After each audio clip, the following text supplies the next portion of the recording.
আজ পররাষ্ট্র উপদেষ্টার সঙ্গে বৈঠক করবেন বাংলাদেশ সফররত মার্কিন প্রতিনিধি দল। এছাড়া পাকিস্তানের পররাষ্ট্র সচিব আমনা বালুচের সঙ্গে অনুষ্ঠিত হবে বাংলাদেশ পাকিস্তান পররাষ্ট্র দপ্তর পরামর্শ বা এফওসি বৈঠক।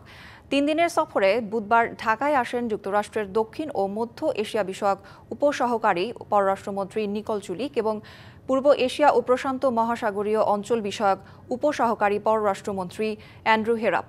আজ পররাষ্ট্র উপদেষ্টা মোহাম্মদ তৌহিদ হোসেন, জাতীয় নিরাপত্তা উপদেষ্টা খলিলুর রহমান এবং অন্যান্য ঊর্ধ্বতন সরকারি প্রতিনিধিদের সঙ্গে তারা দেখা করবেন। এসব বৈঠকে বাংলাদেশে সংস্কার প্রক্রিয়া এবং গণতান্ত্রিক উত্তরণ, রোহিঙ্গা সংকট এবং মিয়ানমারের পরিস্থিতি নিয়ে আলোচনা হবে। এছাড়া বাংলাদেশে সফররত পাকিস্তানের পররাষ্ট্র সচিব আমনা বালুচ রাষ্ট্রীয় অতিথি ভবন পদ্মায় যোগ দেবেন পররাষ্ট্র দপ্তর পরামর্শ বা এফওসি শীর্ষক বৈঠকে। এ বৈঠকে বাংলাদেশের পক্ষে নেতৃত্ব দেবেন পররাষ্ট্র সচিব মোহাম্মদ জসিমউদ্দিন।